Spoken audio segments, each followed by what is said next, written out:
And if you'll give me 1 second, some language that I need to read.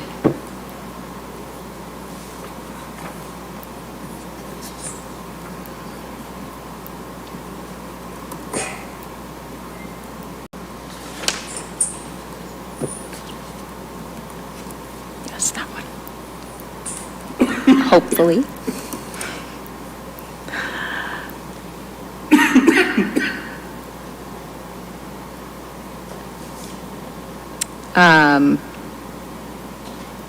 That I cannot find. One of our members is participating remotely. I'm sure there's something more official I'm supposed to say about that, but I cannot find the language at this time, so hopefully we'll be okay. This meeting is being recorded. The first item on our agenda is public comment. Do any members of the public wish to comment? Seeing no members of the public here, we shall move on. Our second item is the American Rescue Plan Act, and we're just going to have a quick follow-up to the Select Board's approval of the funding list for ARPA. Adam, do you want to speak to that, or should I just jump in with my note? Oh, you definitely have everything under control. Okay. So the only thing I wanted to comment on was that all of the items that made the list, if you remember correctly, David had created a spreadsheet that had a 3 thumbs up, 4 thumbs up list of items, and the things for consideration were the 4 thumbs up items. The only thing that stayed on the list, or that ended up on the list that was not a 4 thumbs up item, was potential funding for extending the sewer across Route 2. So this was originally a 3 thumbs up project. So in theory, it doesn't belong on the list. It is only set for reserve dollars. I believe the idea is that once we have gone through the needs for FY22 and the needs for FY23, the reserve dollars are meant to be considered first, but also along with any unknown emergency COVID situations that we just haven't accounted for yet. My guess is it's to keep it on the radar as a possible ARPA funding source above other potential ARPA funding sources. It's notable simply because it is, by being on the list, it is elevated above all other 3 thumbs up items. So otherwise, they did go ahead and agree with the town manager's proposal to keep some monies in reserves so that everything wasn't completely assigned the full $7.5 million. So there is a little bit of wiggle room there down the line. Any thoughts, questions, concerns? Otherwise, I'll move on. Go ahead, Jason. My understanding is that the Ace of Parliament House money was approved, right? It was 4 thumbs up. Okay. Was there any conversation of doing what we asked, which was to hold off for a year so that we can get a binary, we're going to do this or we're going to tear it down? Did you put that request in? It was mentioned at our last meeting, and it was mentioned to at least one select board member. No, they went ahead. The select board has this as one of the things that they would like to accomplish, and they went ahead and approved those dollars. And nothing's spent yet. And I know you were going to look into whether or not it had been legally settled, if it is possible to. I do not have an answer on that, but So, I definitely want to get an answer on that. Yeah. Again, I know we've beaten this as a dead horse, but I fear that this is going to be a drip of money, and we're never going to get anything worthwhile out of it. So either pony up the millions of dollars it's going to take right now, or cut bait and tear the damn thing down. And I'm disappointed that it was not at least discussed as an option. It was not discussed. I'm very disappointed in that. All right. Item 2 on our agenda is consideration of a stabilization fund policy. Last year, we worked through many meetings to come up with our reserve policy, and we discussed that down the line we would like to have a formal stabilization fund policy. So I'd like to start off a conversation on how we would go about thinking about the different stabilization funds if we want one policy that applies to all of the buckets, or if it makes more sense to have them be individual based on the different categories. And if anybody would like to spearhead a draft of the stabilization fund policy. I'll spearhead it. Excellent. Right from the start, my belief is that we need to make sure that we provide to the taxpayers a whole picture of how much money is being held in their name by the taxing entities. My opinion is that not doing so lacks the transparency that is called for on the part of a committee that's supposed to be an advisor to the town. So are you saying that you think that they should all be considered as a bucket, or all of the reserves in general should be seen in one bucket? I think there should be a unified accounting that is presented on a regular basis. I think that merely stating we have X amount of free cash, which seems to be the shorthand for quote-unquote reserves, and then from time to time people remember to add the stabilization fund in as well. I think we need to have all sources of monies that are held by the town and the school reported on a single sheet, so that when we talk about what the town has, what the taxpayer has already been relieved of, is being fully accounted for in a single unified space. Okay, excellent. And just for clarification, for whatever reason, it's been a really long day. When I said stabilization funds, I was thinking enterprise funds, which is why I talked about different buckets. Stabilization fund, I apologize for being confusing there, but Steve, go ahead. Well, I was going to raise the infamous question of how are we defining stabilization? I'm aware of a stabilization that fund that the town has that was established for capital spending purposes some years ago. I'm aware of a stabilization fund that the school district has that was established just a couple of years ago. There is a stabilization fund for the sewer district that's been around for quite a few years. But those are the three that come to mind. Beyond those three, there are the excess fund balances in enterprise funds. And so the question is that in the scope or is that out of the scope?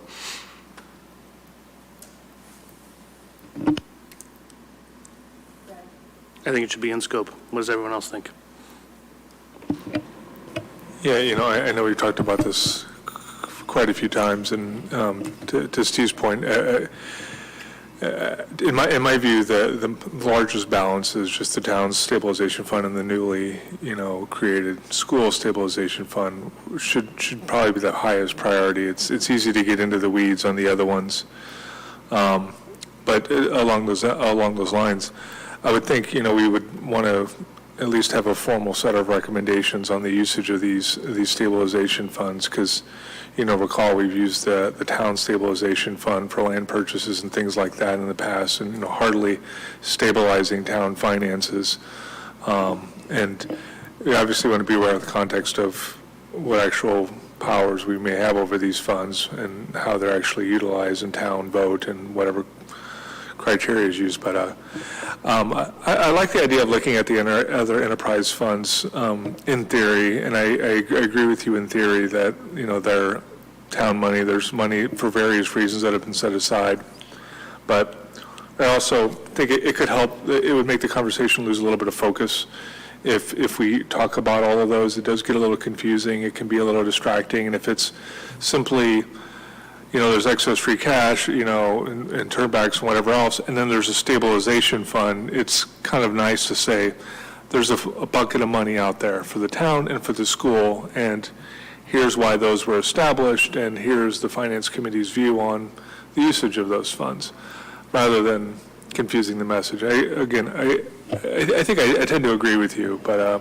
it could muddle it a little bit, and it's a squishier area, I think, that we're wading into. Mike? Well, I think these enterprise funds are so unique to each enterprise that I think it would be hard to come up with a generic policy that would, one size fits all. So we just have to be careful. And I don't know if it would really serve the purpose for which it was intended if we came up with a policy. That's my 2 cents. Adam? I would echo a little bit of what Mike said after having delved into the weeds pretty deeply in the enterprise funds in the past year and learning all about them. One of the advantages we have as the Finance Committee and as the town taxpayers with regard to the enterprise funds and the retained earnings therein is that every year the enterprise funds come up for vote to be reestablished. So if we felt there were shenanigans happening in any one of those, we could very easily bring that before the town and say, maybe it's best not to revote this enterprise fund for the next year. So that's one way we can control that. And I think with regard to the way we've split up the duties looking at the budget in the past, and somebody does take the enterprise funds, as I did last year, it's pretty easy to have a quick look at those and just see whether they're out of control. I do agree with Jason that it needs to be listed as part of the money lying around. With regard to specifically stabilization funds, that's a legal term. Is that right, Steve?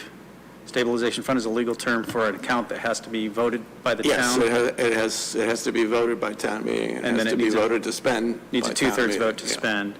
So I definitely don't see any room in a stabilization fund as defined for shenanigans, per se, right? But again, need a listing of all that money that's sitting there and what it's sitting there for. I mean, my view of a good use of a stabilization fund, such as the one that's currently out there for capital, is that, let's say, hypothetically, that you have a project that you know is going to be coming down the road, say, 10 years from now, and you know that roughly it's going to be a $40 million project, and say the town decides they don't think they want to put that entire $40 million in debt in 10 years when that comes up. They can say, look, we're going to start putting away X number of dollars per year for the next 10 years, so that when that project starts and we put shovels in the ground, we've got, say, $15 million in reserve, ready to put down as a down payment. You know what I'm saying, right? Same as some people do to buy a car, buy a house, what have you, a bit of a nest egg. That's the way I see a good use of the stabilization fund. And so long as that use is defined, then there doesn't need to be a specific policy on, all the same way we did the free cash, where we cannot exceed or go below a certain envelope. I think it requires a little bit more nuanced review. But again, coming back to Jason's point, I'd like the idea of one sheet of paper that lists all of the money that's sitting out there unused. Roland? Yeah, I agree. I also think what Dave was referencing is that we have to be careful with that. If we're talking enterprise fund versus stabilization, they are, as Adam just said, they are two different animals in a way. The ambulance enterprise fund is there to support the ambulance service, and that money is going to go up and down. You can see that. And yeah, the stabilization, I like the idea, we know we have a project in 10 years' time. Let's start putting money towards that now in a fund and build up. Now, my understanding is when the stabilization fund for capital was first established and we took money out finally this year, it was sitting there for many years and just nobody ever talked about it. We just put the money there and it just sat there. And then we have a big capital project, and they're like, well, it seemed like the town was kind of reluctant, without us kind of forcing the hand, that they just wanted to leave it there. And if we're going to have a stabilization fund for capital, we should be using that for our capital. We also got to come up with a way, or a policy or something, of how do you fund that? If you take out $1 million this year, what are you going to do to replenish that so when the next time we take out $1 million? That's the things that I think we need to look at as a committee, that we know we're going to have projects, as Adam just said. How do we start putting money towards that, and how does the budget work, and how does that things work like that? So that when the chickens do come home to roost, we have the money available to do that. And we're not going to say, oh, we're now going to go borrow it, and nobody knows what the interest rate's going to be in the future. So, I mean, it's something to consider. All right. Steve? Yeah, at the risk of confusing the issue, you can't really lump stabilization fund policy and enterprise fund policy. They're different animals, and actually each one has some dissimilarities. Some enterprise funds are strictly fee-based. Some have been subsidized by the general fund over the year. Transportation's one, like that. Ambulance has been subsidized, but then ambulance also carries some costs that might otherwise be carried in the general fund. So it's a fairly confusing set of definitions. The sewer stabilization fund is actually funded by the sewer users as opposed to the general taxpayers. So, I think I would, if I was going to have a stabilization fund policy, I would probably also say we need an enterprise fund retained earnings policy. Because Jason makes a good point. There's money sitting around, and we don't always have a plan for that money. What are we going to do with the money that's accumulating in some enterprise fund? Whether it's the transfer station or the ambulance.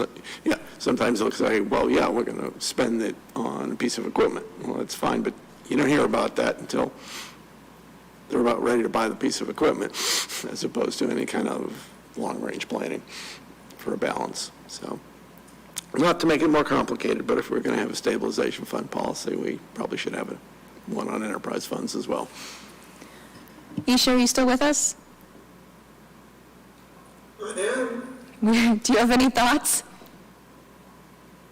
Just hearing all the conversation right now. Okay. All right, excellent. I'm just going to say a few things, and then I'll get to you, Adam. So I feel that one of the positives of developing a reserve policy last year is that we dove a little deeper, I think, than I had experienced previously, and we really looked into what the state requirements were, what the pressures were for the finance department, and came up with a policy that fit that narrow guideline while keeping in mind our rating and what was expected of the town's uses and availability of free cash long term. So I think that there's a big benefit to deep diving on each of these separately, and then once we've established a better understanding and a better guideline and how our policy is going to look for free cash as we have it, and then stabilization fund, and then I think then we go on and we do the same with the reserve, with the enterprise funds. And in that process, we build the one sheet. And maybe we get all those done and we look at the one sheet, and now we have more thoughts, because when you take it all together, you might have to make some modifications, but it's my intention at this point to focus on stabilization funds, and reserve, the enterprise funds would be the next thing in building sort of a policy statement that the FinCom can work by. Up until last year, it felt that the stabilization fund, as far as the select board was concerned, was a bit holy money, a little leave that, don't touch it, and with a little discussion and compromise, we found a use for it that made sense based on its original purview. So I'd definitely like to go forward with pursuing stabilization fund policy, but Steve has a good point. There's more than one. So it should hopefully apply to how a stabilization fund policy should be used, how money should be taken out of it, how money should be put into it, and hopefully it it's clear and broad and would maybe apply to all of the stabilization funds. Go ahead, Adam. So perhaps a good start to a stabilization fund would be to set forth the notion that you don't create a stabilization account unless it has a specific purpose.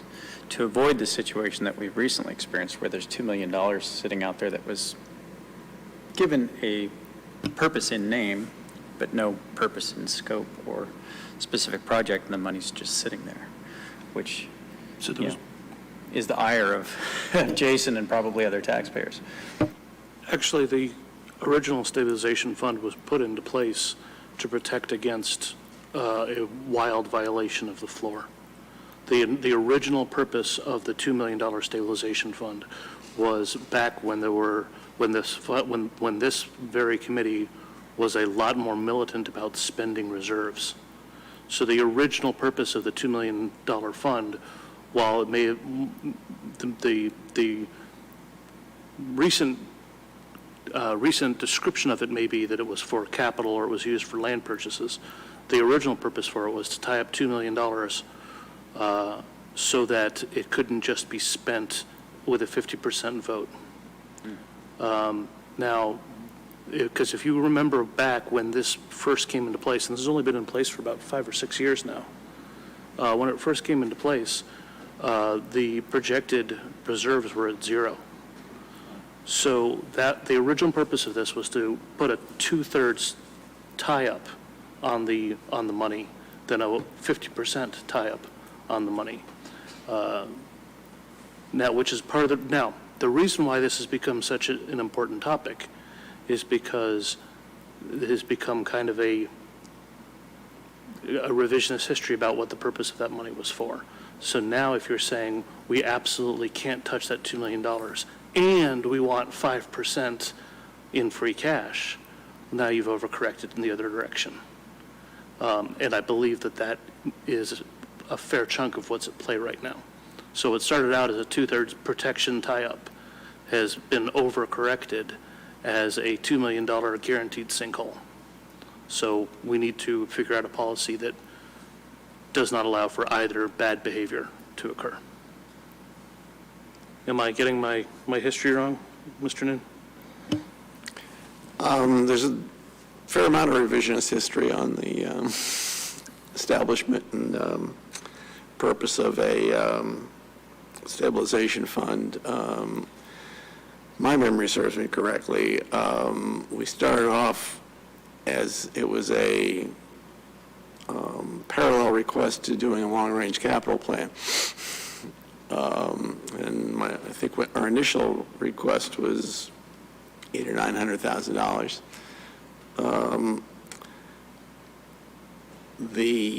It then became, let's forget the long-range capital plan and let's put $2 million in it. And what clearly came out of that was that somebody had a plan to buy some land. And that's how the $2 million number was established. And then we did use it to buy some land and then eventually replenished that amount. And the next time we tapped it was last year. So it's been sitting there. Nothing magic about the amount. That's why I was so adamant about us paying attention to the fact that you just can't, when you say reserves, you can't just say free cash flow, because that's what that's why we tied up $2 million. Well, and I think it feels like the intent going forward for that money is to replenish it and use it towards the capital improvement plan items. Which is why we need to set a policy. I get it. Which is why we're moving forward with policy.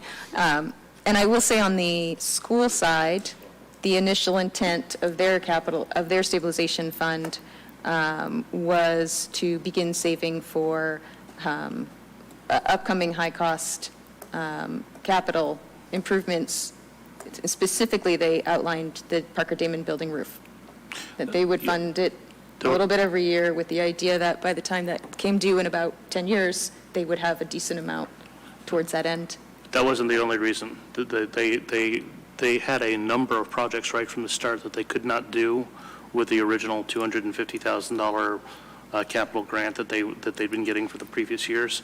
So that's why they took out a $10 million bond and started doing a whole number of things. And there is a completely separate subcommittee, the Capital Improvement Plan Subcommittee, that goes through, and there's a dozen to a score of projects every year. So that fund is way more dynamic, draining and filling than anything the town's ever done. I think also started, and then immediately COVID took over. Hard to know what would have happened going forward had that not been the case. It's been made clear to them that by the subcommittee that you can't just fund it for 1 year and then say, oh, gee, bad things happened, we can stop funding it. It's been made abundantly clear to them that they have to start funding it again, and they did bring back half of the fund this current fiscal year, and they're supposed to bring back the original funding during the next fiscal year. All right. Okay. Go ahead, Dave. Yeah, I mean, just two quick points is, one is, we don't need to reinvent the wheel with a lot of this, is, other towns have policies covering these sorts of things, and it's always a quick, worthwhile endeavor just to see how they're managing it. But I also add, is like the Stabilization Fund name, just by its name, implies like it's sort of stabilized town finances, which obviously it seems to be anything but that. It's capital improvement, it's land purchases, it's whatever else. And so, I know the schools call that as well, and by the just sort of the items you outlined, it doesn't seem like it's stabilizing anything. It's just an extra fund for capital needs or whatever it is. And so maybe a part of this process is something to consider, is just coming up with a more descriptive name that's not misleading. Stabilization, in my view, implies, hey, town finances, economy took a downturn, we have a buffer here, we're all good to go, but it's clearly not for that. And, at least my understanding, nothing we've talked about has been along those lines. I think on this, calling it a stabilization fund was a legal term, whereas right from the start on the school SIP side, it was always described as a cash flow smoothing entity. And that was never how the town side was described. The town side was described as potentially a capital thing, potentially a buying land thing, potentially a stopgap for if reserves got too low. What really changed in my mind was, a year, less than 2 years ago, when they said that we should no longer consider the stabilization as part of reserve. That's when the entire purpose of the stabilization fund, as it was originally done, went out the window, and it needs to be changed. Steve. Yeah, stabilization fund is a term that's incorporated in the state law, and it's defined. And I think,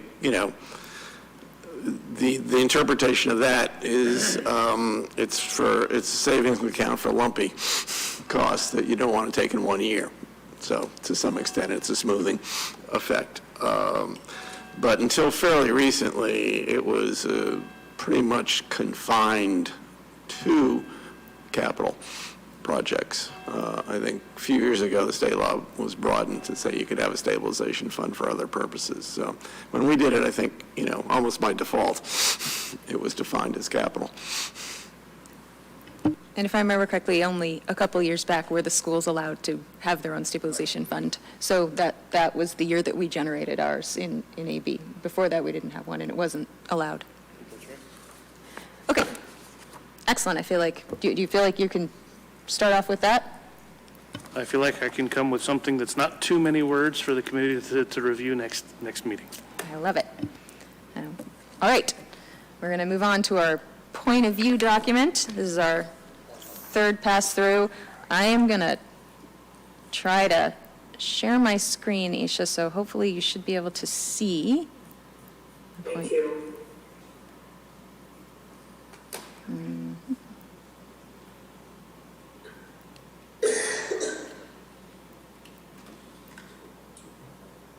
All right. So this should be the most up-to-date version from Mike.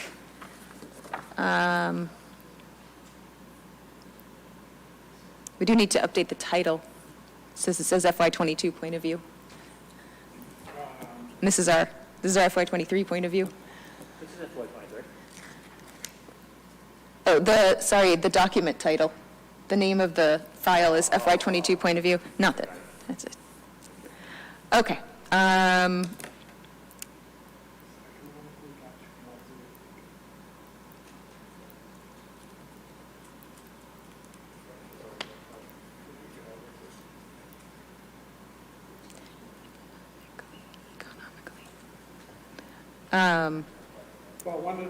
One of the consistent things we had to correct was the years were all off. The fiscal years didn't match the numbers. They were behind 1 year. Yes. Excellent. So, okay, so what, I'm going to let you guide us through, and where should I start as far as changes are concerned? Well, we can start right there. Okay. Those numbers, well, not changes, but updates. Those numbers should be fairly accurate. One of the things you should note about the median home value for Acton, that number, the 617,888, came from the assessor's office, whereas in the past we were using Zillow as a standard, and if we use Zillow this year, that number would be something like, 100,000, it would be $700 and some thousand, the way Zillow has been going crazy. So this is a more, I think, rational number. Moving right along. So can I ask where the other numbers are from Middlesex County in Massachusetts? Well, we have to, I don't see my footnotes. Are all three from the assessor's office? What's that? Are all three from the assessor's office, or were they only able to give us Acton? Just the median home values. Middlesex, they came from, there's a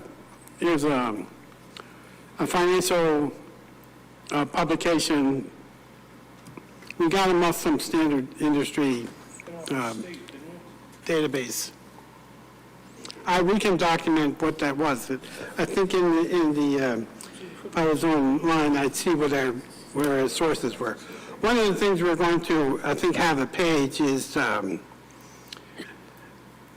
think a separate page would be sources where this data came from. Just document for like this page. So there are footnotes in the speaker's notes. Yeah. But I don't have access to my footnotes right now. Isha, did you want to follow up? Yes, I was wondering also what those superscripted numbers What? are for, and because I don't see any explanation of the superscripted numbers on the slides, I'm wondering what they are. So those Those actually actually are, when we do the speaker's notes review. do at our next meeting, in the speaker's notes, you will find under the notes a 1, 2, and 3, and there will be actual links to the source data. Okay. And we have that available to print when we present as well. Adam? Just as a question, does it make more sense to put the source notes, the citing notations at the bottom of each slide? Yeah, I would suggest that. So, Well, those slides will get very busy. I was going to say, it's not hard to do on this slide, but on a lot of slides, it makes it busy. Or they're too full to put in the source on the page. So to be consistent, we were putting them in the speaker's notes, but I like Mike's idea of having a footnote slide with all the, one of our appendixes. Yeah. I don't think so. Maybe years ago, but the last two years, it was definitely in the speaker's notes. I think the one that we did, Okay. you, Jason, and I did a couple of years ago, I thought we had appendices to it, but That makes sense. All right, so we'll go ahead and do that so that it definitely prints out even if they don't have the speaker's notes available. Next page. Thank you. I think we just edited, did a little wordsmithing on the second line. other than that, and updated the reserve number of 6.2 million. Is that with the stabilization fund? Well, yeah, reserves are included in stabilization. Okay. Well, we just used the words wrong according to the state, so I like to be clear.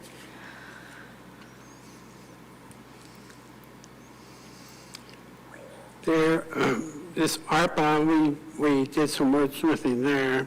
I have to move the text over a little bit. Change it from P1 and P2 to priority 1, priority 2. What does direct COVID costs already absorbed mean? There's those 3 line items that were explicit, the backfilling of costs from the previous year. What does it mean to somebody we're presenting this to? So I was trying to keep it short on words, trying not to make it too long. This is money that was spent directly related to COVID, which we were lucky to get back in forms of CARES and ARPA later. So things like on the school side, there was $100,000 to get the kids back in school in March because there was extra. They had to put air purifiers in every room, and they had extra janitors in the whole 9 yards. So these were unexpected direct COVID costs that fortunately had already been absorbed, but we were able to find reimbursements for it at a later time.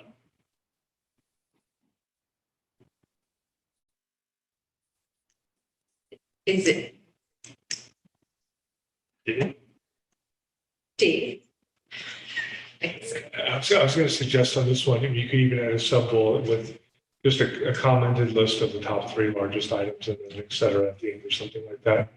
But I apologize, I haven't been participating in these reviews of this document, but one thing you could have at the top of this is just a summary of what the actual ARPA funds were, because otherwise standing alone, this is just kind of an ambiguous slide floating out there. It just my view, just looking at it for the first time. Inside sports. Yeah, it could say, the town received $7 million in funds from the federal legislation passed in, March or whatever it is. And then, okay, you don't need to get into the dollar items of below, but you could say, this is the finance committee's recommended prioritization of those. But this has already also been done, right? I mean, these recommendations are done.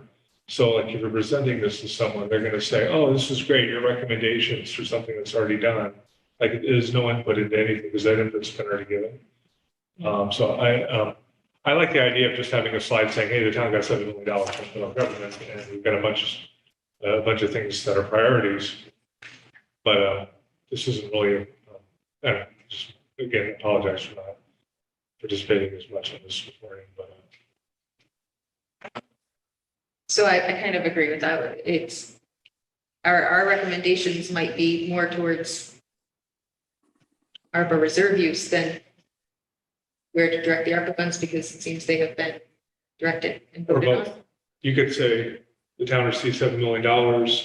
Initial priorities are these. Additional recommendations going forward are these. Yes. And then it's like, okay, we're already doing something, and there's a bunch of other things on our to-do list. How nice. Yep. And then it does show that we're making a recommendation that could be useful in the future. Jason, are you good with that? It changes this slide quite a bit. That's fine. I think it's important to keep this slide so that when the select board comes back and says, and we say to the select board, you didn't pay attention to what we recommended, we can point to exactly where we made our recommendations. Because if we change it now, I mean, that's fine. If you want to have a second and a third slide, I'm all for it. But I was under the impression I'm trying to keep this short and brief. This is what we as a committee discussed and recommended to the select board. Now, the fact they ignored it is a problem for us. And so I think having a follow-up slide saying, this was our recommendation, this is what the town did, and this is how we hope to salvage it in the future, I think is a fine idea. But I don't think we should, just because we've already been ignored in the last month and a half, I don't think it's time to just throw out this slide and and give them a pass on it.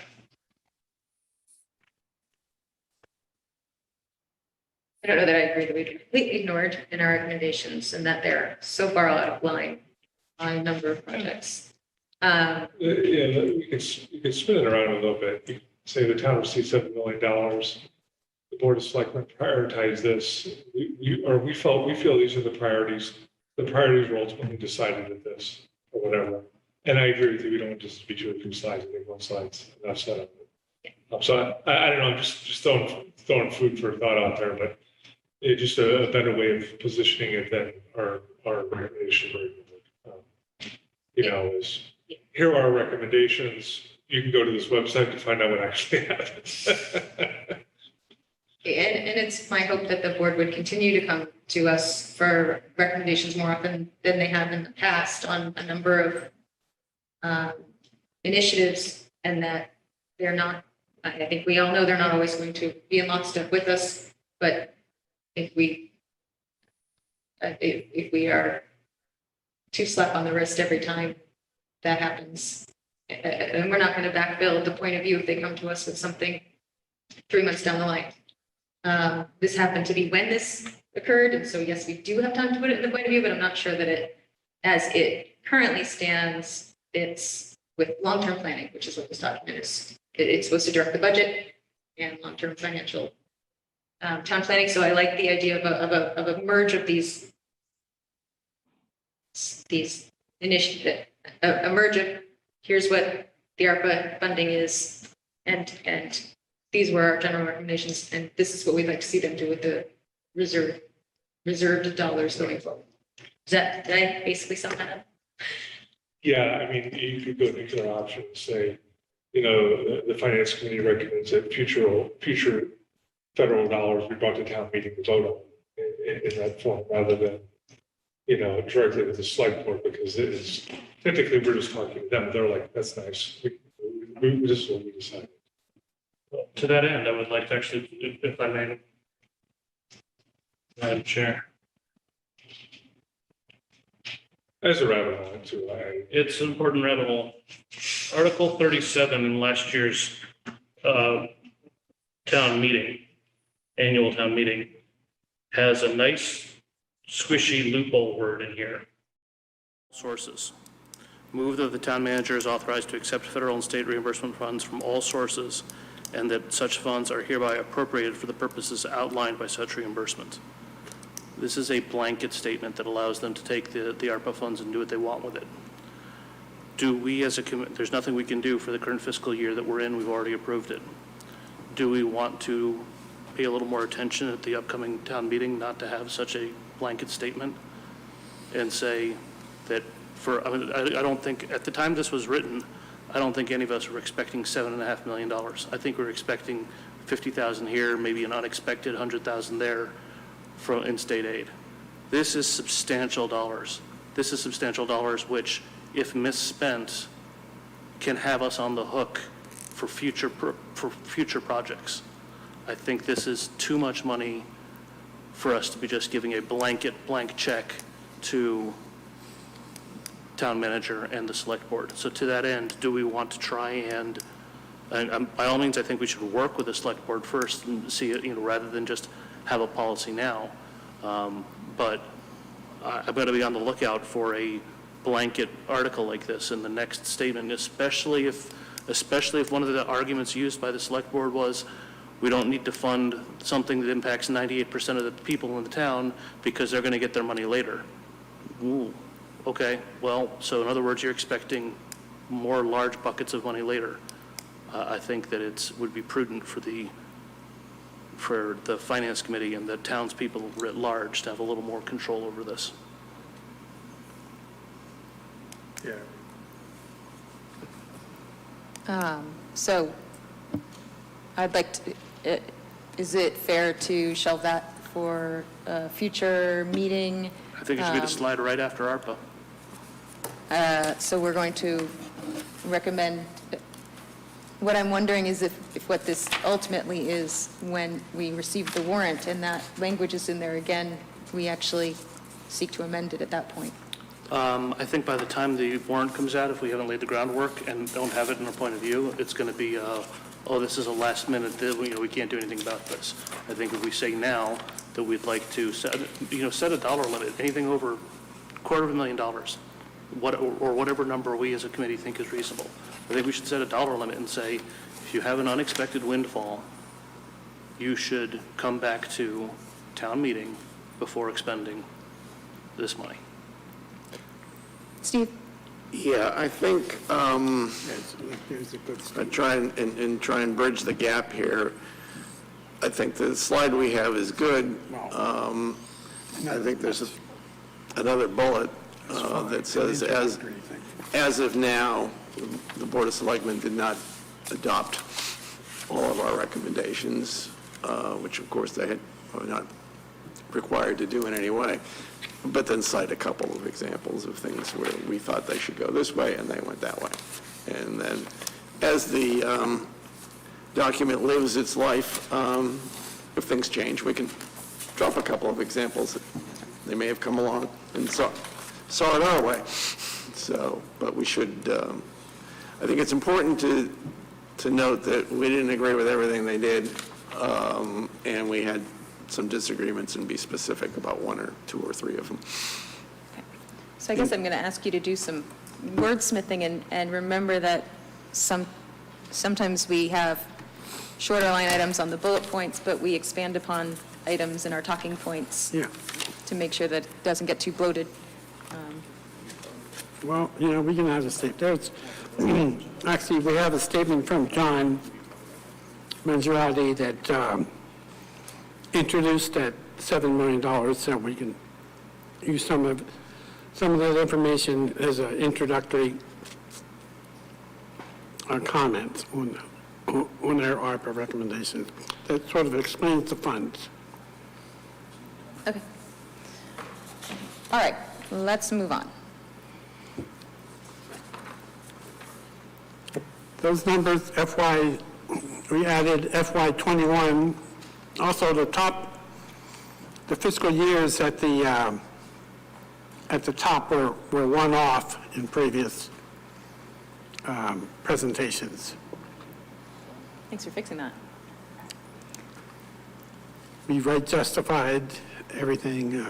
It looks good.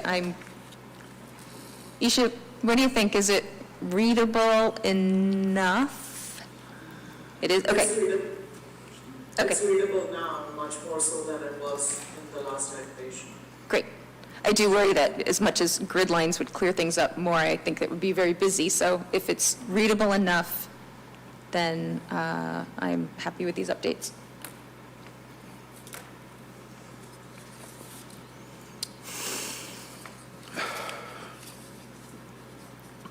That's under review. It's just the two numbers. Census data is coming from downstairs in the town clerk. We haven't gotten that yet as of 5 o'clock, Okay, but it's coming. excellent. These numbers, the budget titles, the numbers in the titles, the school budget and the town budget, they're the correct numbers. The distribution in the pie chart have to be updated. There's some, we just got those numbers this afternoon, and for our next meeting, they will be updated. Great. Is that both of the pages?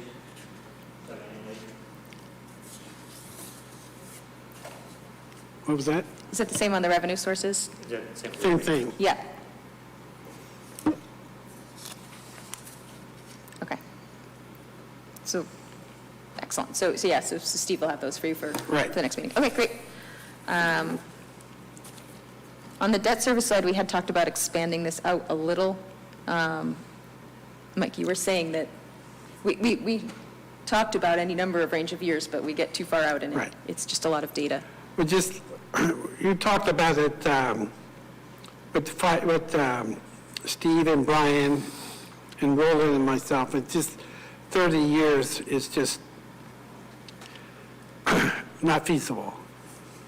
And it wouldn't be really relevant because it would,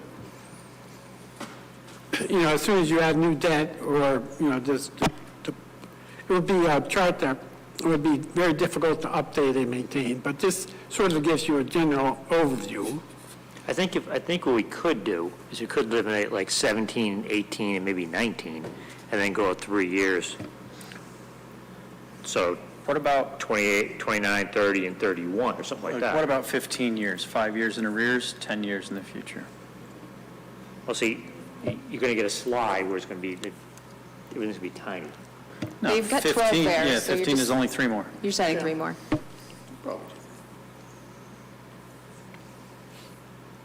Well, we can see if they can do that, add that. Do you want to see what it looks like with 15 and see if it fits at all? If we have the data. Yeah. Isha, go ahead. So do we really need to go as far back as 2017? I mean, we could maybe create a more room by taking off 2017 and 2018 and then adding a couple, because my point of view is we want to be looking towards the future. What's done is done in the past, right? But the past is just giving us some historical reference point. So can we actually present more of what we're anticipating in the future? Jason? I'm very hesitant to cut off too many of the trailing years because When we went in front of town meeting and said, we're asking you to authorize all this new debt for the new twin school and for the fire station, which was at the same time, we had said specifically, look at the past. If you look at the past, you'll see that we're not that much higher than where we were.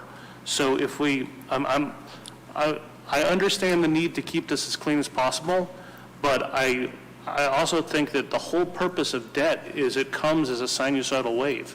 So I would like us to keep, if we need one slide so people can focus on the here and now, all for it. And again, I'm adding more slides to this deck, but I would love to have the secondary slide that shows 50 years and do it as a percentage of the amount of money, as a percentage of the annual budget, so that you can see how things ebb and flow, because when you take out $100 million, or $67 million in Acton's case for a twin school, it has a distortive effect on the short-term nature of the slide. Yeah, I agree with that.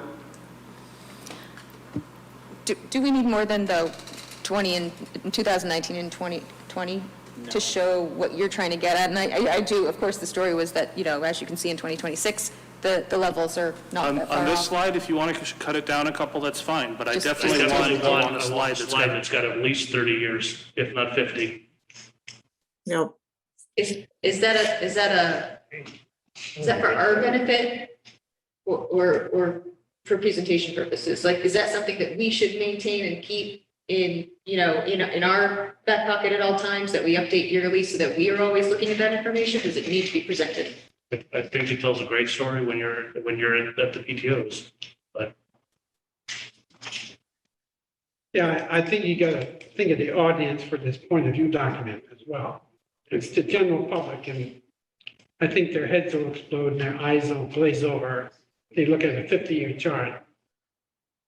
It's more for our benefit than theirs, that chart.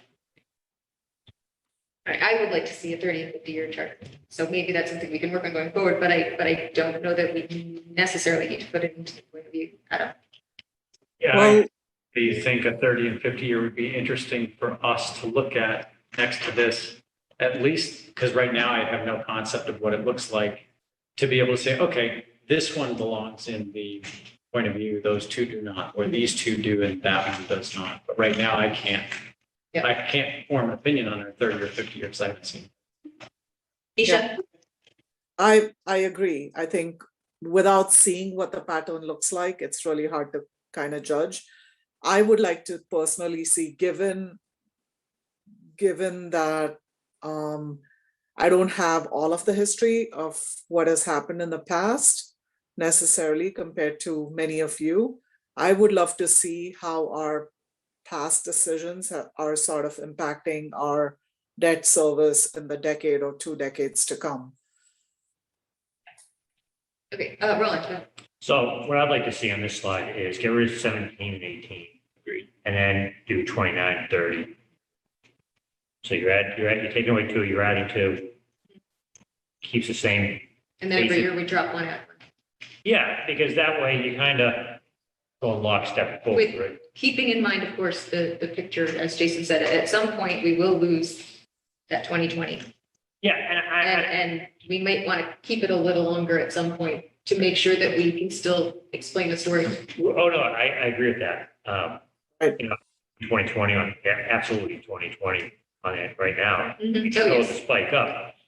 And I do think as a committee, we need to look 25, 30 years out. I think we should be able to do that and see where, and do it as a percentage of taxes and a percentage of the budget. Yep. I just don't think adding it to the point of view right now, as Adam said, without having the context of it. Again, keeping in mind who our audience is and who we're presenting these things to. I think it's very important, and I think, yeah, we need to look at that. And Okay. Got that? You're gonna drop 2 No, and add 2? I can't hear a word that. Oh, no. I don't think the speaker's on. You can't hear me? Nope. I can only hear you, I can't hear you through the mic. I mean, I can hear you speaking, Yeah. and, When you speak, pull the mic a little but closer. these microphones. Does that work better? loudspeakers aren't on. Is that better? Slightly, they're not very loud today. No, I don't know what's going on. So it came down to, can you remove 17 and 18 and add 2 to the front end? Can you add 2029 and 2030? So Yeah, we'll we drop can- 2 from the back, we'll add 2 to the front. And everybody's going to speak up. Dave? Just one comment is, are these fiscal years? FY 17, 18, et cetera? I'm assuming they are. It'd be good to stick with that terminology But I throughout. think we don't deal in calendar years. I think you're right. I'm just saying is, it could say FY 21, 22, Yeah, whatever. At the bottom is Yeah. titled fiscal year. And while we're doing that, can we add access labels for the y-axis too? Say in millions or something like that? The amount, Oh, I see, you see, it says, like, you see where it says, comes down 10, I should be looking at my sheet, 10, 8, 6, 4, whatever that is. sure. Yeah, we on this just sheet need is just somebody to know that saying that's millions.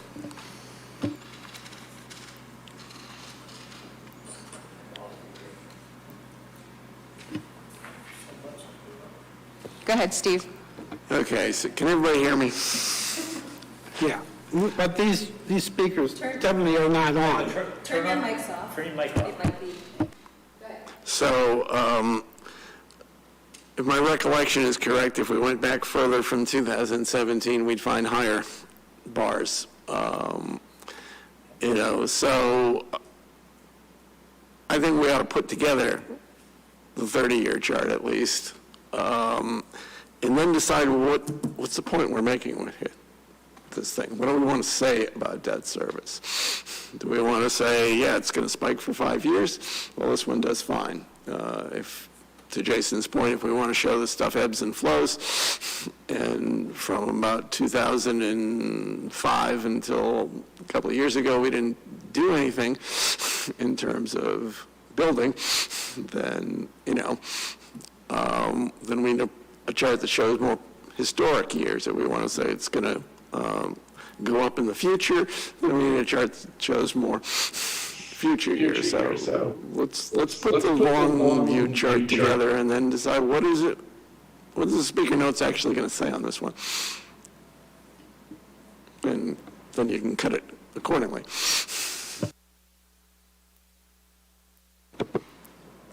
All right. I agree. Our reserves. I assume the italics are temporary on the numbers? Okay. We can unitalicize those. Do you have anything to say to this, or this is all updated? It's Okay. all updated, at least the top above the line is updated. Okay, Yeah, I was going to ask you, Mike, at the risk of embarrassing myself, since I had all the enterprise funds a few months ago, whether the 2.2 was the updated number, and it very well could be, but for some reason in my mind, I have something like 1.6 or 1.8 seem to be the retained earnings, but that could be off. I just don't remember for sure. But I'll look in my notes too and see if I can offer you any.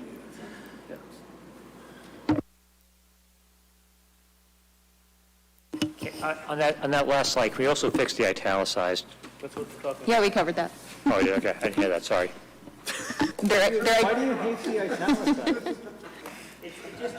They're italicized at this point because they're not updated. It was a, yeah, but they will be updated and unitalicized. Thank you.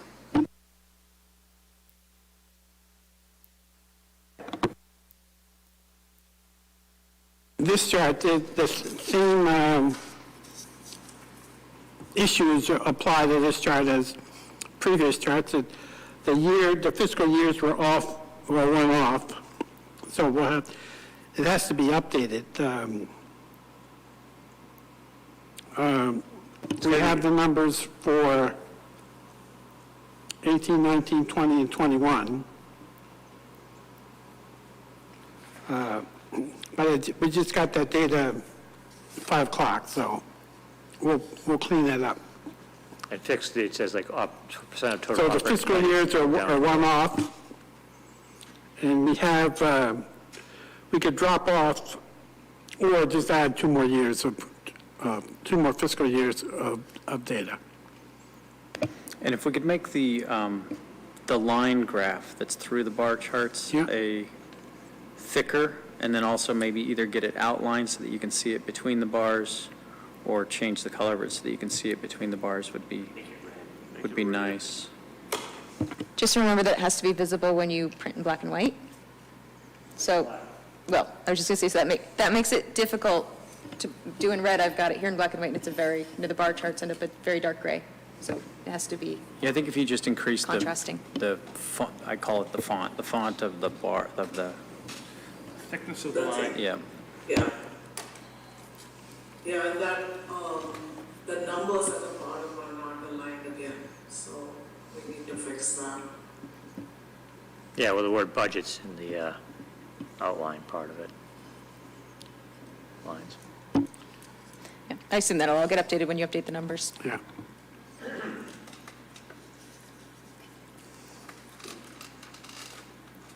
All right. Economic uncertainty. Mike? Yeah, these, we just did some wordsmithing there. It's now Acton citizens. 4.4% unemployment rate, unemployment benefits.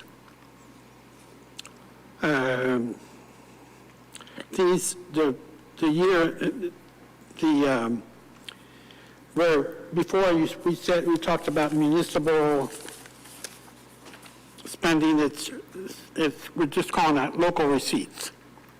And there's permits and fees, motor vehicle excise taxes, and investment income. They are the current numbers. We changed the word down or up to just off from prior years.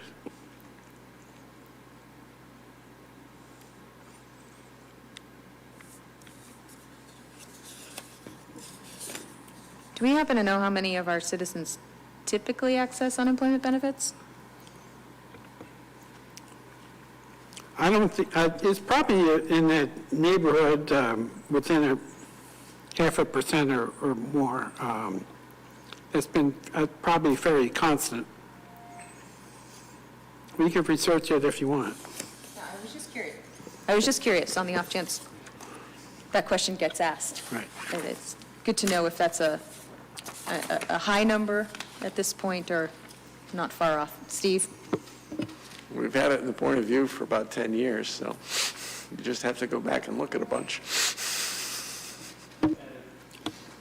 It got ugly for 2 months there during COVID. It was, I think as I recall, was up over 11% for 2 months.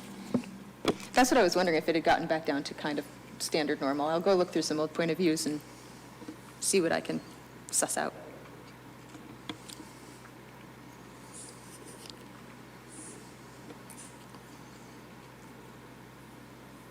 Yeah, you'll notice we also changed the titles. Based on your recommendation of the last meeting that I didn't attend.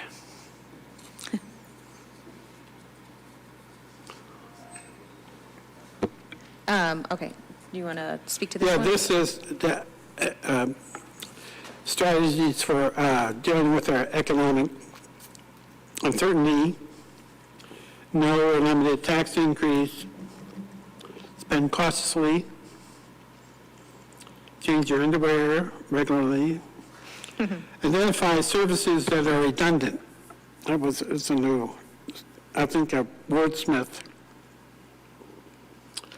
Continue funding OPEB, create detailed expense forecasts for FY23 to 25.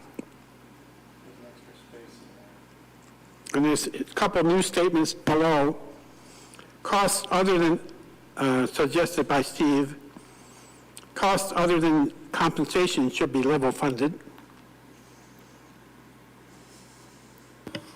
The only issue I have with that is that there are certain things that cost that we don't know, right? So you don't know what your fuel costs are going to be because fuel's increasing, as we know right now. Electricity, what's that going to run the town? Water, things like that, that the town has very limited control in a lot of ways. I think maybe we won't put costs other than compensation. I think it's, I want to say that where we have control over should be level funded. I just don't know how to word it that way. You know what I mean? Because we're here having a meeting, lights are on, there's, the town's generating. Yeah, well, there are exceptions to every rule, so. I think we just got to be careful with that. Well, let me explain why I think we need to say something. Oh, I agree, we have to say something. If we look at the cost for Middlesex, it was 6% last year. It's likely to be 6% again this year. Health insurance is likely to be 10%. The teacher's contract that's already been negotiated is at 5%. So what we know we're going to incur, or are very, very sure we're going to incur, even after factoring in our share of the teachers, the school side, is going to total $3.2 million in cost increase. What we will get out of a 2.5% increase in our property tax is $2.2 million. So we're $1 million short before we even look at electricity and all those other costs and all the raises that may be coming to other people other than teachers. So we need some sort of a statement that says FY23 potentially. I don't know what the wording has to be, but it's a point of view that we need to send something of a warning that based on our free cash policy, we don't have the money to make up the gap. Yeah, as a follow-up to that, I bring your attention to the last line, which is also a new line suggested by Steve and open for discussion. I think it's sort of captures what Steve was trying to say just now. So we could, see if it makes sense or if what your thoughts are. Projected cost increases will be no more than twice the revenue raised by 2.5% tax increase. Steve might want to comment on that further. Yeah, I did a far from detailed analysis, but I worked in what the assumptions I just said that other salaries and such would go up 2.5%, which most of the union contracts kind of fall into that area, and said everything else will go up by 1%, and I came up with $5 million cost increases, and we still only have 2.2 in revenue plus reserves. So I don't know how we want to phrase it, but I think we want to say that FY23 has some higher than normal projected cost increase, and we may not be able to cover them with a 2.5% tax increase. I guess that's the simplest way to state it. Go ahead, Adam. Yeah, so what I'm getting from your statement is that we've sort of reached into the rope here. And I feel like that deserves a slide of its own. It sounds like an awakening moment or a come to Jesus sort of moment for the fiscal prospects for the town. Where is that continued increase going to come from? And that continued increase is going to be compounding. So is this something we've ever mentioned to the town in the past? Hey, by the way, we're just about to run out of rope here? I'm sure we've used the term budgetary increases that are not sustainable several times in the past, and that's pretty much what we're talking about. So again, I'm not sure how to phrase it, but if we're going to, if as Christine said earlier, that this is our recommendations for budget, then I think we need to raise the point that your other cost increases are going to be held to a minimum or held to something, but I don't want to be too prescriptive. I don't want to tell them exactly what to do, but what we can, and the crystal ball is hazy, but what we can see is a fairly dire fiscal situation, and I haven't even thought about it in terms of levy ceilings and things like that. Well, so it gives me the sense that going forward, we will in perpetuity need an override over the 2.5%. Or do we get some relief from that in 2026 after the Parker Damon building debt drops off? Nope. Probably won't be enough. I think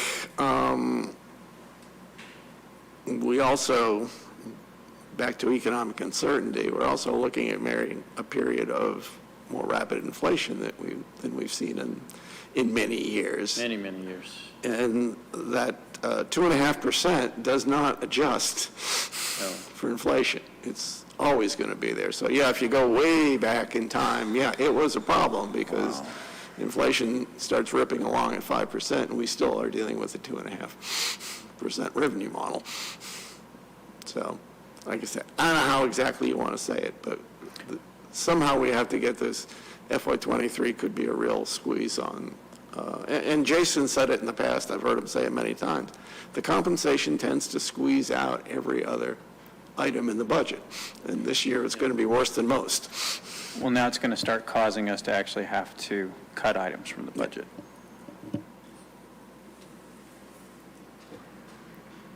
Yeah, I think there needs to be a slide that says this. It needs to be said plainly. Again, speaking to the audience, right? It needs to be put out there in plain and simple terms. I'm not sure if I know how to say it or if I'm the right person, but.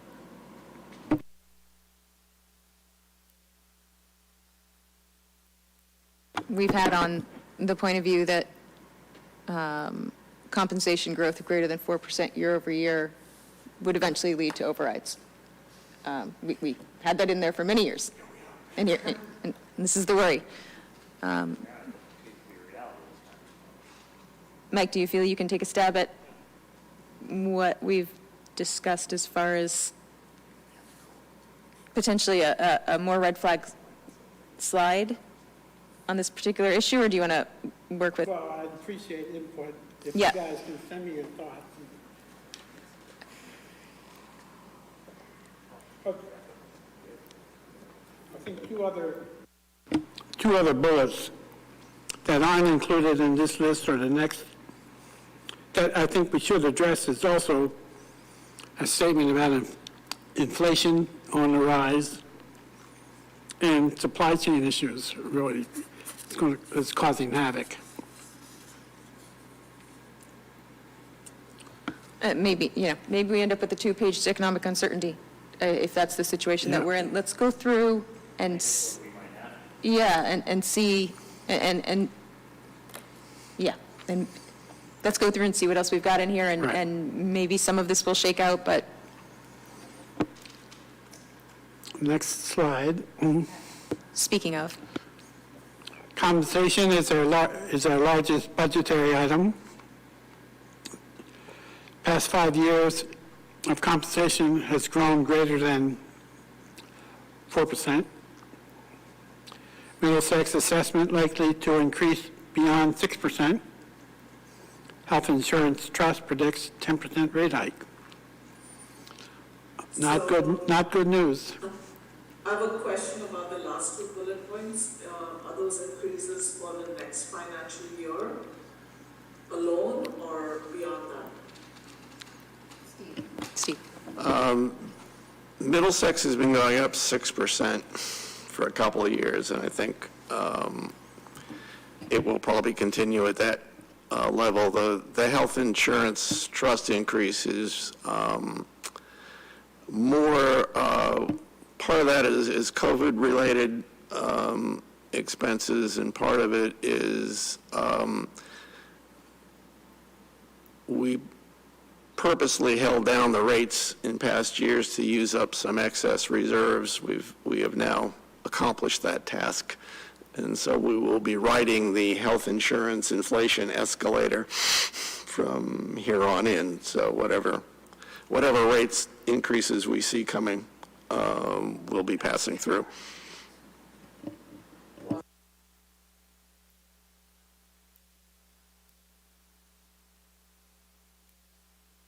Three bullets that we can add to that. A comment about inflation is really hitting historical levels.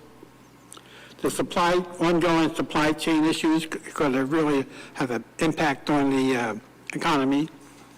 And also related to the 2 bullets we just mentioned is energy costs are, really on the rise, and that it affects the family's bottom line directly.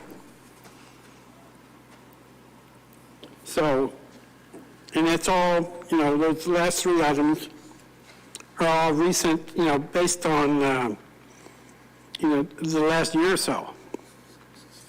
And they don't look like they're going to recover anytime soon. Okay. So it sounds like we're going to end up with a broader economic uncertainty. Right. Maybe a 2-page economic uncertainty along with the people slide, and then if you're going to, I'm fine with staffing for the header, so just turn the concerns on the previous page, make that also staffing instead of our people, just for consistency's sake. Or maybe just concerns about the... Concerns staffing. Because on the next slide, you've got recommendations for staffing. Staffing, exactly. Yeah, the O is, Yeah. yeah, that's a mistake.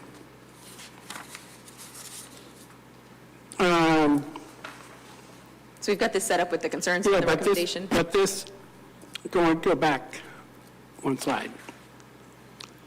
That really doesn't address, it's not directed towards staffing, but the citizens of Acton in general. Every household. And, well, some of the others, the first couple of lines are staffing, but, And the assessment, the Middlesex Assessment and Health Insurance Trust are also our previous employees or, right. and the costs that are ongoing from our staffing. Or our And all people. the changes to It's staffing or they should both be our people, either way. But Yeah. the way we've got this set up is the concerns, and then the next one is the recommendations, so they should just be consistent. I think you should have staffing set up. Sure. It's less fluffy. What was that you said? He votes for staffing as opposed to our people on both.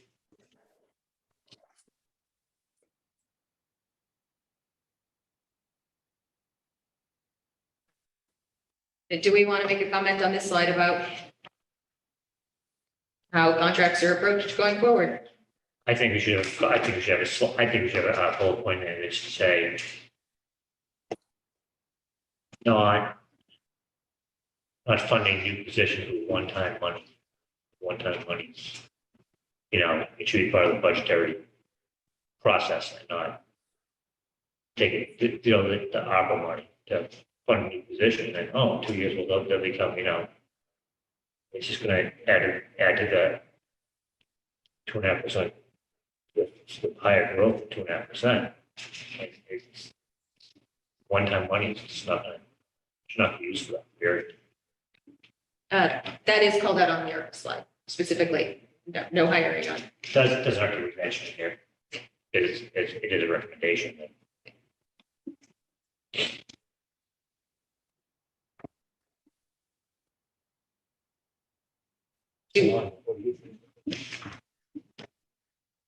Do we want to have any language in here about how we approach contracts going forward, or is it just too big an issue to put here, or is it not something that we? Well, we're saying here that one of our concerns is the past 5 years of compensation growth over 4%. And we're saying in all of the language that we talked about on the economic uncertainty slide about, our 3.2 million in known increases being such a problem. So typically the way we have this set up is we have the concerns, and we lay them out, and then on the next page, here's our recommendations. And we haven't recommended anything regarding approaching contract negotiations and payment of employees going forward. Well, my concern there about contract negotiations, since we have literally no say, I would just avoid that issue, at least in this document. Whether we should have a say here is something else, but we don't. Okay. OPEB.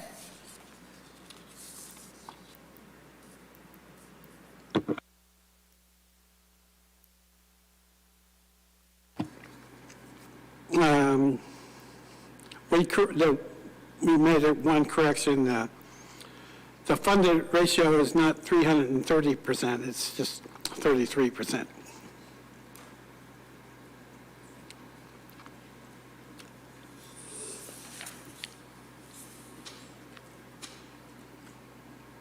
These recommendations, I think, were discussed at the last session.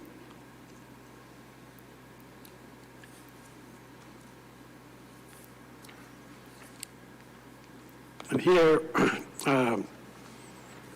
met with Steve and Brian, and they got a review of the CIP to update this chart.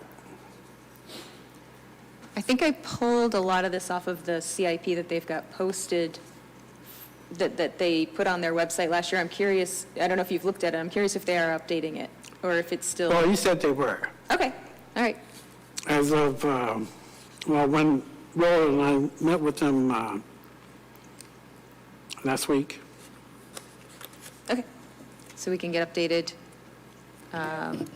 capital projects, which might have changed a little Well, due to the ARPA funding. Well, the wastewater treatment plant was funded, repairs and upgrades was funded at town meeting, so that would be moved out of there. I know this list is old. I'm wondering if where I pulled this from, the CIP, the 10-year plan that that the town manager has posted on the CIP website. I wonder if that's actively being updated and that, like, so these things have been pulled off and there are new 1 to 5 year programs listed so that we can, They're meeting as we speak right down in room 9 tonight. The CIP group. great. I hope they update that website and keep it as a living document where you pull off things as you've done them and add on the new 1 to 5 year planned items.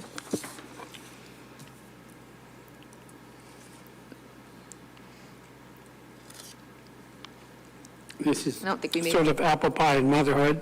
Yeah. I don't know if you can say that these days. It's apple pie.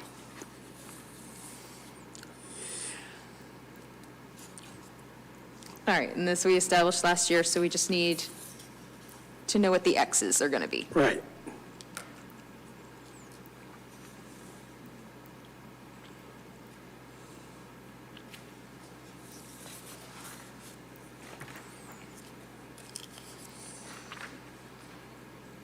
That pretty much says it all. Yeah. All right, takeaways.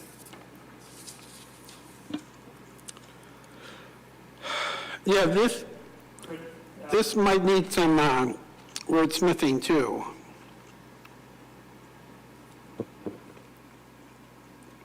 I guess we couldn't combine the previous slide with this slide, could we?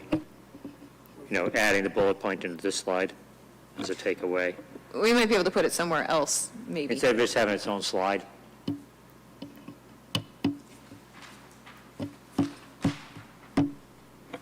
Just a thought. Any chance we can put this one statement somewhere else in so that it doesn't have its own slide? It doesn't, I don't know if it belongs on takeaways, but you find it somewhere else?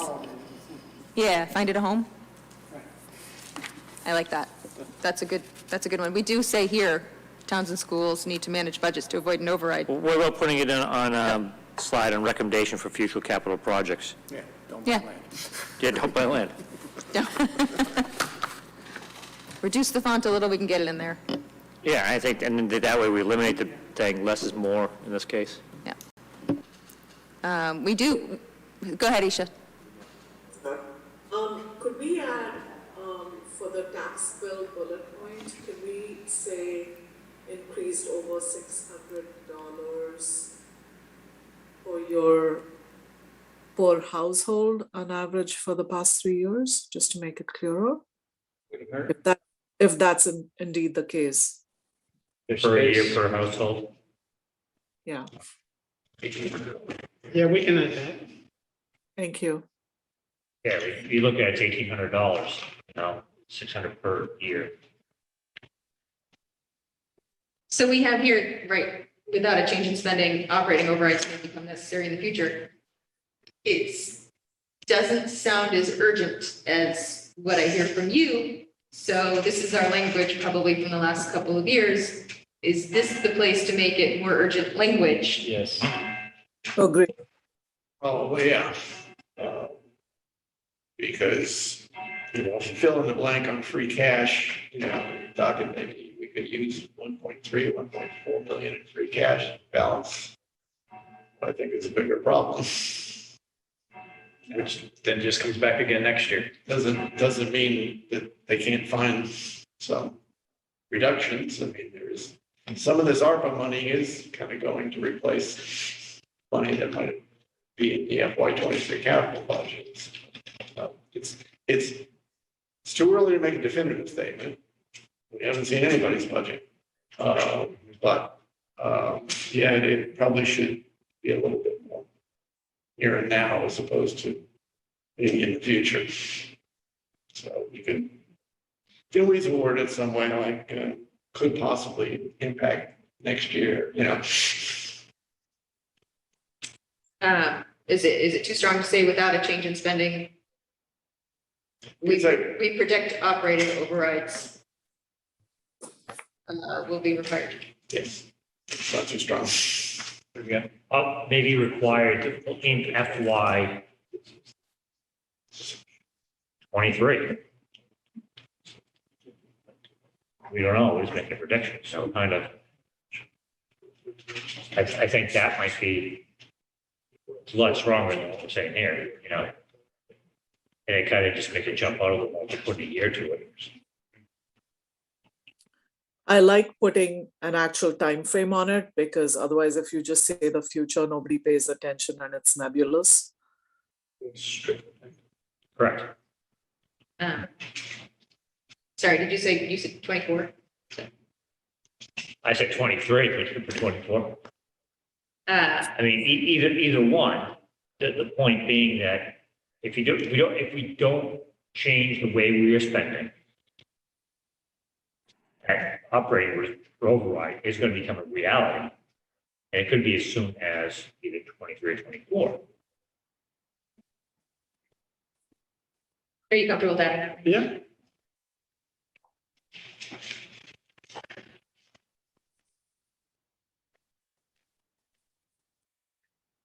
Thank you, Mike. Yeah, thank you and good night. Now, is there any data that should be in that POP document that is not included, that you want included, something that would add relevance or, you know, objectivity?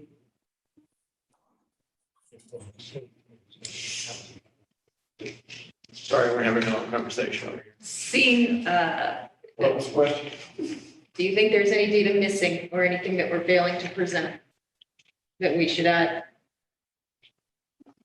No, I don't think so. I already added like 4 slides to this, so. it's okay. Yes, you did. All right, excellent. Thank you so much, Mike. So we're getting close. We are.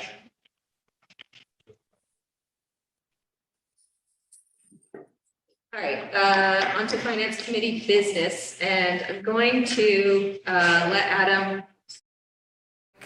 Discussion of salaries, and I'm going to share my screen again.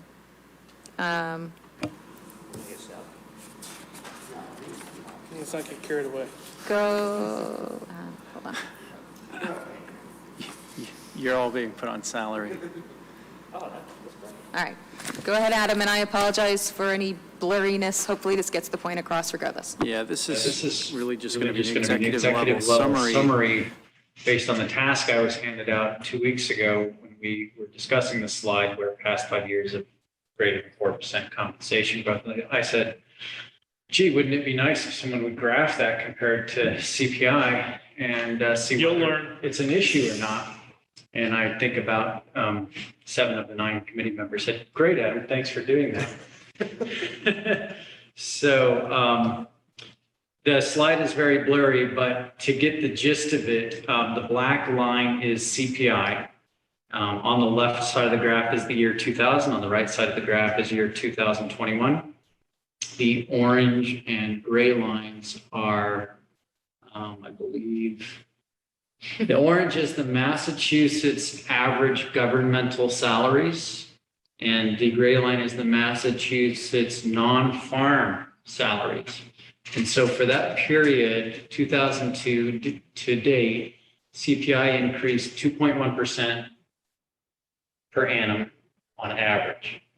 And as you can see, the salaries for Massachusetts government workers and non-farm workers, and the non-farm worker index also includes educational staff. Now, I think this Real quick, CPI is, consumer price index, thank you.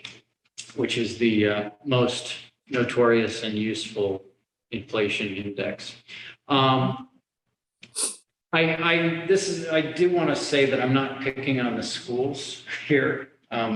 This is a chart for the school salaries. I didn't do anything for the town of Acton, government workers, or any of the other collective bargainings, just for the schools, because it was easily available for a quick review, just to kind of answer our questions. And the questions were, are we in line or are we out of line? So as you can see with CPI, Massachusetts government and non-farm indexes are actually below inflation. So let's move on to the next slide. And if we put in the next slide, which the yellow bar is the stripped out of the non-farm, the educational and health salaries, which actually hit the CPI index almost lockstep. So So I don't know why they pool education and health together for the Massachusetts data, but they do. So you can see that that is sort of lock in step with the CPI inflation. So then in the next step, the blue line is the ABRSD teacher salaries, which the CPI over that 20-year period increased to a total of about 40, I want to say 49%, 2000 to 2021. The ABRSD teacher salaries increased just short of 80% from 2000 to 2021.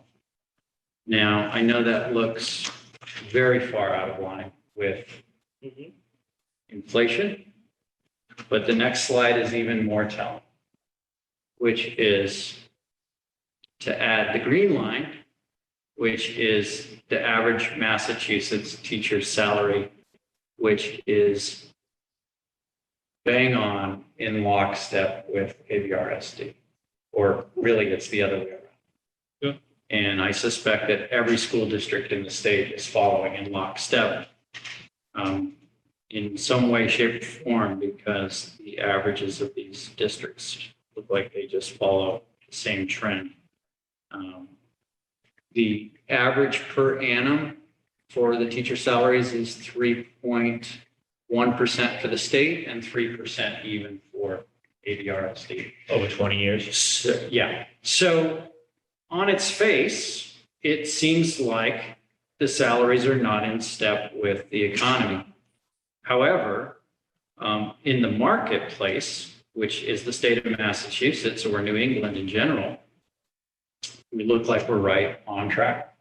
And if you said, well, Acton's going to buck this trend or buck this system, and we're not going to give out raises, and suddenly the blue line falls below the green line, I think that's when you get into the realm of teachers fleeing the district and heading other places. So, you know, on the face of it, you can make a lot of comments, but when you look at the data, you get a little bit clearer picture of what's happening. And yeah, it's not in line with the economy, but it's certainly in line with what's going on in the marketplace. So you guys can discuss it well. I guess it would be nice to know if we did get above average retention in the time periods where the AB salaries were seemingly a little higher than the Massachusetts average, or the increases were higher than the Massachusetts average. And conversely, if the retention was worse when they were lower. It's just. One of the metrics that I've asked for the last couple of years, and I don't believe I've ever gotten it, is how oversubscribed were job openings. So if there was an opening for a general education teacher, how many applicants were there for that job? And the only thing that I was told is that general education is heavily oversubscribed, but special education is not very heavily oversubscribed. I would also love to know if we're seeing a change over time. You know, if 5 years ago there were 50 applicants for every gen ed teacher, and last year there were 51, we're going to call that a wash. But if 5 years ago there were 200 applications and now there's only 20, then that speaks to an actual potential labor issue. And I have requested this in years past. It's been a question on School Budget Saturday for at least 3 years now. And that goes, I think that's another data point, Isha, similar to your request of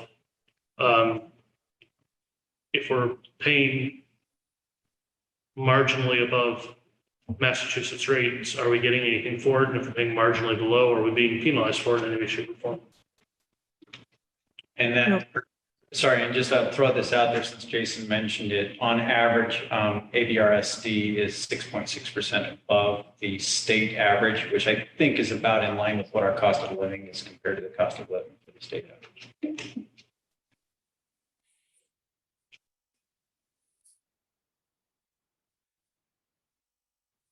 Thanks for putting this together, Adam. It's a lot of work. it sure makes it complicated. Yeah, one comment, was anyone surprised at these charts? Yes. I think, I'm not surprised that we are up there. I'm surprised the entire state trends with us. I would have expected communities to trend with us. I'm surprised that it's with the state. Yeah, my initial gut tells me it's not that the state's trending with us, but the other way around. I think what was shocking to me before I built the chart was when I was just putting together the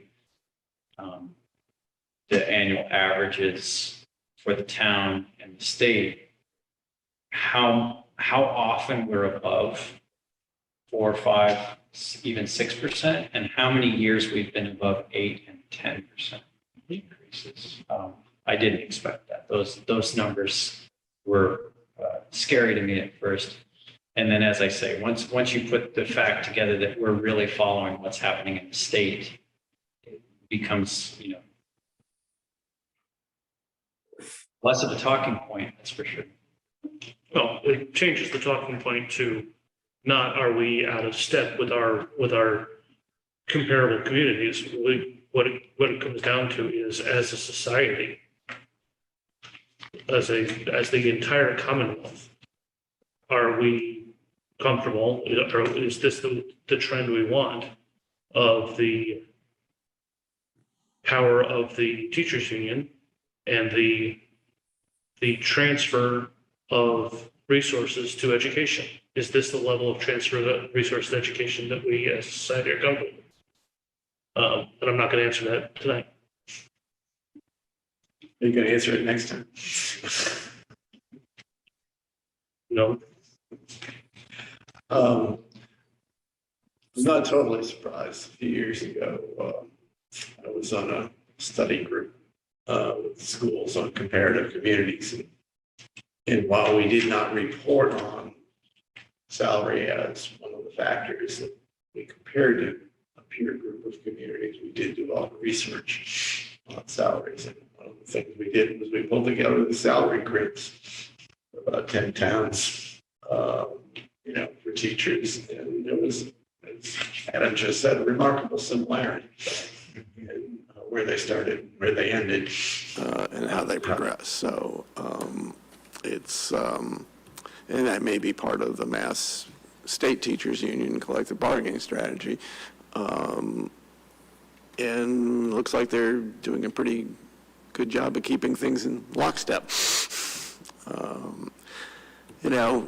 People can look at this in two different ways. One is, boy, those teachers are getting a lot of raises. The second one is, hey, our academic performance is way above average. If we're only paying average, we're getting a bargain. So statistics can be very interesting. It's all in your point of view. No pun intended. And to your question about how many people they're getting when they open up a job, general ed or special ed, I know that this year they're having staffing shortages across the district. So the changes this year will be a COVID impacted, as everything else has been, economy impacted in a way that doesn't ebb and flow in a typical manner. Do we do anything with this information? Good to know. What can we do? I look at this and then I struggle with our point of view, where we say we can't keep growing compensation like this, and then we look at this and say, well, everybody else is doing it this way, and then you look at the potential labor shortage that we're currently a part of, and I wonder if we have any, And this is why we never have money for capital improvement. And this is why we have to take out massive amounts of debt when we go to do it, because there's no way to save for a rainy day when any marginal dollar. And this is why we may have to raise taxes. Okay, thank you, Adam, for putting that together.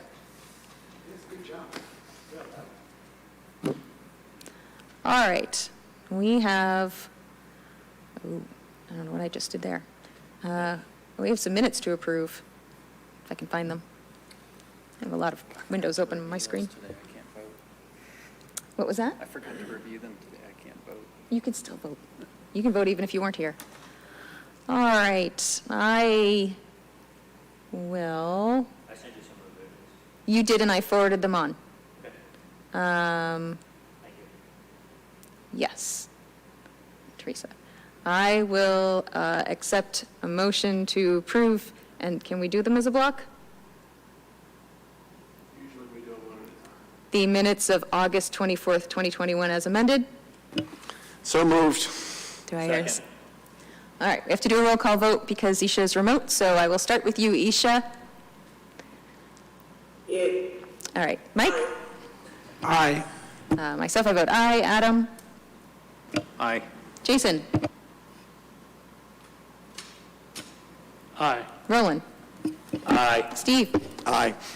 Excellent, I will, that was unanimous. I will accept a motion to approve the minutes of September 14th, 2021 as amended. So moved. Second. Start with you, Isha. Aye. Mike? Aye. I say aye. Adam? Aye. Jason? Aye. Roland? Aye. And Steve? Aye. Excellent, I will accept a motion, that passes unanimously. I will accept a motion for the meeting minutes of September 28th, 2021 as amended. So moved. Second. Excellent. Isha? Aye. Mike? Aye. I say aye. Adam? Aye. Jason? Aye. Roland? Aye. Steve? Aye. Fantastic. Minutes approved, and thank you very much, Teresa, for getting those to us. Liaison reports. Mike, do you have anything to report tonight? Yes, just the Great Road Corridor, business corridor, it's got another $90,000 grant from the state today. So that's good news for planning purposes. Strictly for sewer or for overall LRR?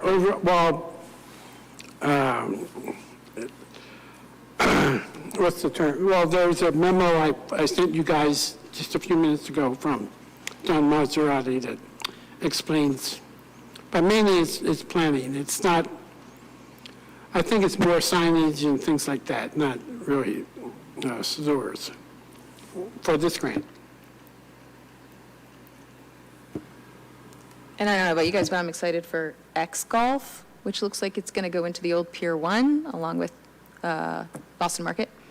And it looks pretty cool. It's virtual golf. You use real golf clubs, you hit a real golf ball, and it can project just about any golf course you want. So you could play the Doral if you want. Come with your family, they're going to have some food, they're going to have a liquor license. It's pretty neat looking. Pebble Beach would be a good day. We might have to So have an outing. where's Boston Market? Where's that? It's going to be in the old Pier 1. They're going to bisect it, so So where's the golf going to go? same place. So, They're going to share the space. yep, so, but not shared as in a business share. So the X Golf will take up something, it's about 11,000 square feet. The X Golf takes up about 7,700.